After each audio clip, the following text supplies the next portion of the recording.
Hey everybody, and welcome to Andy Robinson RC. And on today's episode, we're just going to have a little update with what's happening with cars in the garage, so to speak, what's coming in, and things like that. Now, I was hoping to go out and do some filming today, but it is absolutely Baltic out there. It's freezing cold, and it's blowing a gale, which you may hear in the background, but it's definitely not a filming day. On the other hand, it is nice and dry. It's just too cold to be standing out with a radio controlled car, so I'm not doing that today. So I thought I'd make use of the day anyway and do an inside video. So okay, what have we got? Well, on the table we have got the Shoemaker Top Cat, the new Tamiya Escort Mark II Rally, and we have a Tamiya Thunder Dragon. Okay, so what shall we start with? I'll tell you what, we'll start off with this.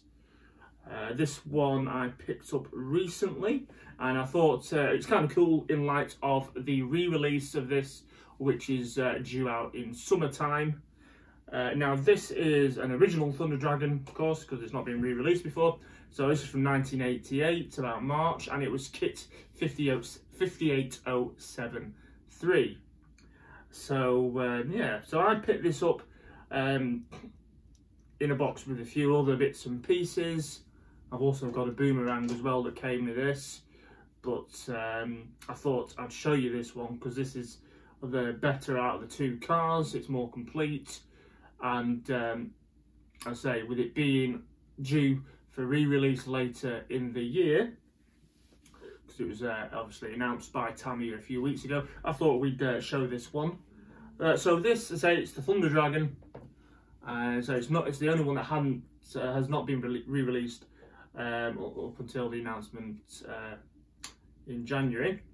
Now, I say it needs a complete rebuild, but it is all complete from what I can see. So let's have a quick look there. Excuse me, yawning. Okay, so I like this. I mean, we'll just tip around, you can see it there. Now, actually, the body shell is surprisingly good. It's just, I mean, it's got all of its original decals on. If anything, all it needs really is a good clean, because it's very grubby. And by the looks of it, it's been raced, because it's got three patches on where number decals have been. So I think this has been used in racing at some point in its previous history. But if you get these off, excuse me, I can't show you, and clean the body up, it's all intact. I think it'd make a nice original vintage body. Also, there's there are a few paint chips on the inside, but there's virtually no damage, apart from there is a minor crack there and there, but that's probably from keep on pulling off the body at the front. But other than that, it's a solid body shell. Oh, and another negative, it has had a few extra holes put in the back. I'm assuming that's because it's had a different body mount put in at some point. Oh, I am so sorry for yawning. Anyway, so that's the body shell. I think that is quite cool, and I think it survived quite well for a vintage body. So that could be made to look a lot better. It could be usable again, that. Okay, so on to the chassis. Okay, so yeah, this one, I'd say it looks all complete to me, with the exception of tyres. I just think it needs just, a strip down, replacement of any parts if it needs it, and putting back together, really. I mean, the springs are all shot, they're all rusty. It's got an aftermarket, well, I'll say aftermarket, it's got a homemade rear body mount on, because I think the body posts were here. They look like they've maybe been damaged, but I don't think that's impossible to fix. Prop shaft is not in the vehicle, but there it is. We've got the prop shaft for it. I did actually get sleep last night. I just can't stop yawning. Okay, so it's still got its front anti-roll bar on. Front shot works, seems to be working all right. Now, from what I can see, the A5 part that tends to break on this series of cars is all intact. Now, I haven't taken it to pieces, but it looks like it's all in one piece, which is quite rare, really, for these cars. So maybe it didn't suffer any heavy impacts. I'll hold it up near you. You can see the chassis there. So I say it's got what's left of its mechanical speed controlling as well, and it looks to have it's got the throttle control servo in there as well. Steering servo is missing, but the the steering rods and servo savers in there. So that's all there. That's good. Say, oh no, yeah. I mean, there is. It's all free. It's just grubby and dirty, and so it needs a strip down. I don't know where this has been kept. Maybe someone's garage, I don't know, or a shed. But yeah, the back springs on this are totally horrid. I'd just be replacing them. I'm sure. I mean, maybe they'll clean up, but I'd probably just replace them completely, to be honest. As I said, I can't see any obvious damage, so, which is good. I can't see any like signs of cracking. But until you clean everything up, strip it down and whatnot, you don't really know, do you? But it looks the good basis of some sort of restoration. I'll show you the underside. Well, that's the underside there. Again, it doesn't look too bad. Stifling a yawn again. It does have some sort of upgraded motor in called the Twisters. Now, I actually don't know who makes that. I'm not sure if it's something like an LRP or a Demon racing motor. I'm actually not sure. If you do know, let us know in the comments. But yeah, so not bad. It'd be worth saving anyway. I mean, it's one of those things. It looks probably worse than it actually is, but I think it looks so complete. You know, servo posts are missing for the steering servo, but it looks all so complete. It is worth saving. Plus, obviously, you can buy parts for these now. So, you know, with obviously the release of the Terra Scorcher and the Fire Dragon, so you should be able to get the majority of the parts for it. Okay, so of course this one, unlike the Terra Scorcher and the Fire Dragon, this has got the monoshock like the other one in the series, the Thundershot, which was the first release of this series of cars. But yeah, so I thought that was pretty cool and well worth saving. So there you go.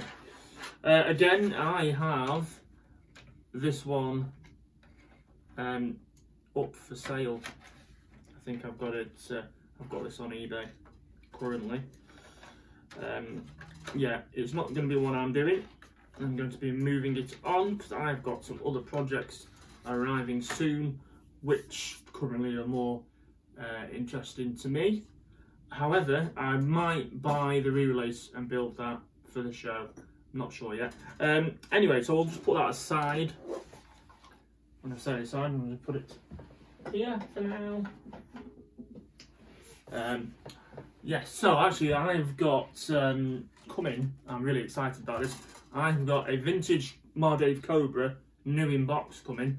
I think from looking at the photos of it, it is they did an early 2000s reissue of the Mardev Cobra.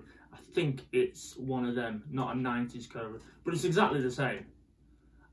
Because the chassis plate on it is just bare metal. It's not powder coated in yellow or blue or anything like that. It's just bare metal finish. So I think that's from a later reissue.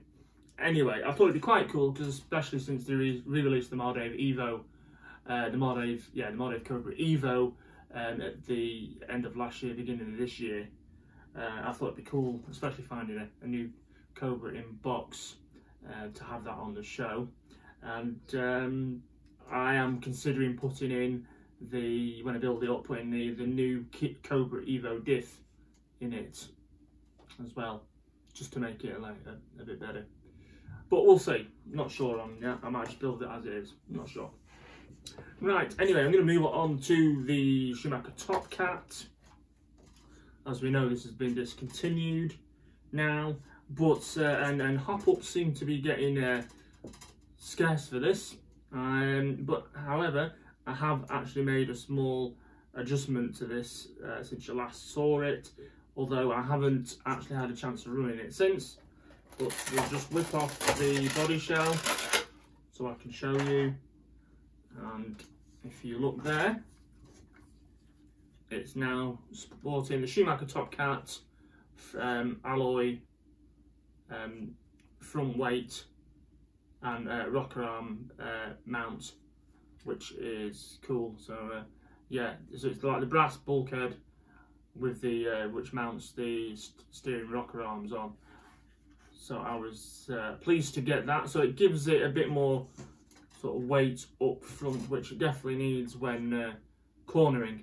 Now I would like to get the alloy rocker arm conversion as well, but as I said, hop-ups are scarce for these at the minute, and I'm quite sure they'll fetch super good money as well. But I will try and get one at some point.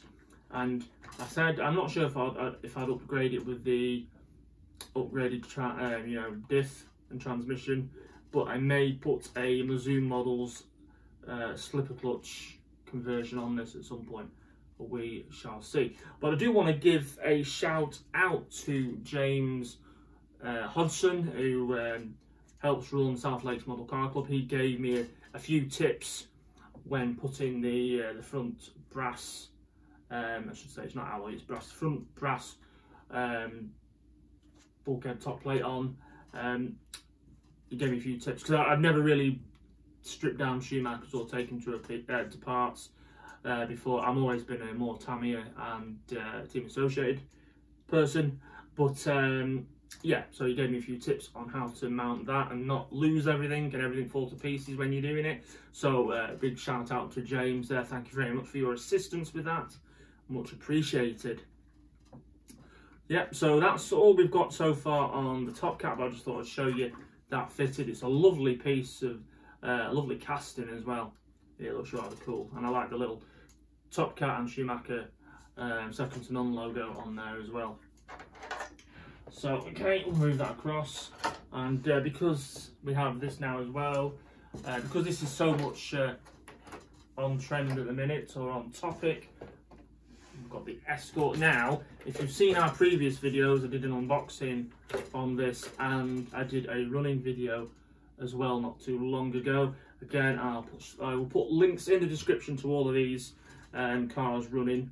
But I managed to get some hop-ups for the Escort, which I was really pleased about, because I couldn't find any on eBay or anywhere like that. But Fusion Hobbies had some in, which is brilliant.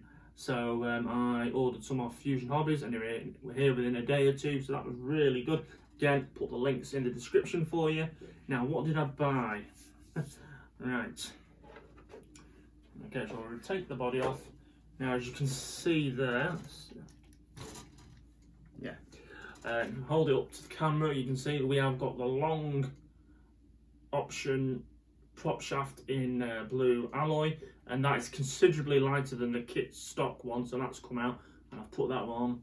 And also, if you can see as well, I'll show you at the front first, there, and from the side view, we've also got the Yeah Racing alloy shocks. These are 55mm ones. Now, I could have gone with the 50mm, but these give me slightly longer travel, and they are a vast improvement over the kit friction shocks. Now, I will do a running video on this so you can see what it's like, but I have given it a quick blast up the street, and it's night and day. Night and day with this. You can't, I mean, it makes it a little bit more stable because you've got proper dampening now, all four corners. You can still get the back end out though, which is good. Now, they aren't as good probably as the Tamiya TRF or Tamiya M chassis alloy shocks, but they're not bad. After chatting to a couple of people, they've said they have had a few issues with the shocks weeping a bit of oil. Now, I haven't had any weeping yet on mine, which is good. But I think what you can do is you can actually put the Tamiya bladders inside the shocks, and that'll probably help with if they start to bleed oil.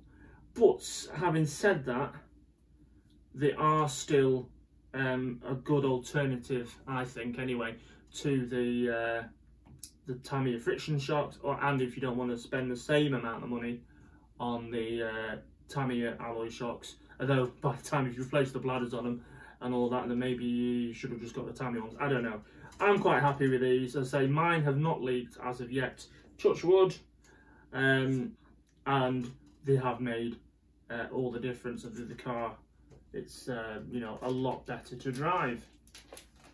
But so we will do a running video of this, and you can see it again with these oil shocks and the lightweight prop shaft. Now the shocks, I've got these ones. They are the Air Racing ones, shock gear, and 55mm.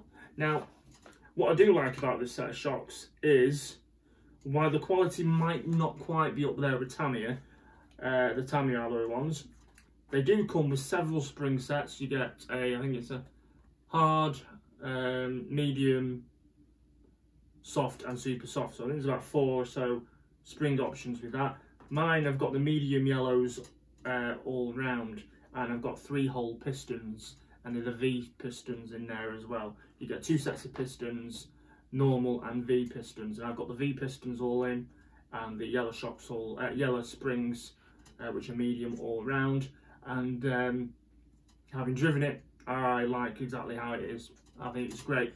Now, if you're on some bumpier, you know, dirt tracks, then maybe you might want to go down a rate in the springs and go for the softer ones.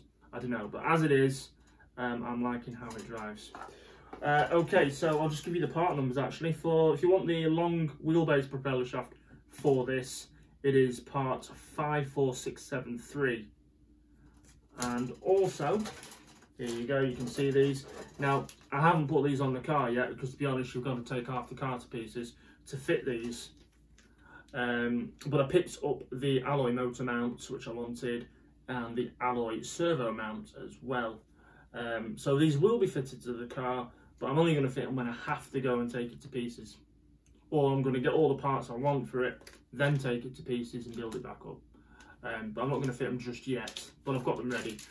So if you want the alloy motor mount, the part number for that is 54660, and the steering servo mount is part 54658. So yeah, so they'll be getting fitted at some point. Also, I forgot to give you as well, if you want to know the TopCat brass top plate part number, that is a U7682. Now for Think On, I'll put those in the description as well. Right, so that's where we are. I did get as I told you, if you remember as well, I've got my Tamiya Blackfoot. Still waiting on decals for that. I ordered some, and they've just not showed up at all, so I need to get back in touch with the people I ordered from. It's been ages, but I need them to finish that off, really. Then I can show you and do a running video. Anyway, now we'll leave it there for now. Okay, so, oh, no, I lied. No. There was something I wanted to mention as well. A few, probably a week or 2 back now, a friend of mine from racing, lives up Wigan Way, called Lee Chorley, gave me a phone call. It was a bit out of the blue, just because I wasn't expecting it. But he was, you know, I know him from racing at South Lakes, and he comes over to the Blackpool Club, and sometimes Ribble Valley as well. He just called us out of the blue just to see how I was doing. He was doing a bit of a call-in for a few folks that he knows from racing. He was just seeing how everyone was. So I wanted to say, if you see this link, thank you very much for calling in and checking on us. Muchly appreciated. I think really there's a lesson in that. We should be all be checking in on our friends and our mates, even if they're not part of the racing scene, just in general, and just to see how everyone is doing and coping with the current situation. So yeah, thanks Lee, I do appreciate it, and I did really appreciate it as well. Thanks for thinking of me. So yeah, spread the message around, check in on your friends as well, see how everyone is doing. Right, okay, that's definitely it from me for now. Hopefully we'll see you again very soon, especially next week, when hopefully new inbox Cobra will arrive. Oh, and as well, haha, something else as well. I have what I hope is an immaculate mint Tamiya striker coming as well, and I think the cockpit needs painting, but as far as I'm aware and from what the seller described it as, it's unused, so I really hope it's as described, so I've got that coming as well. Anyway, definitely going this time. Thanks again for checking this one out. Take care of yourselves, and we'll see you all soon. See you later. Bye.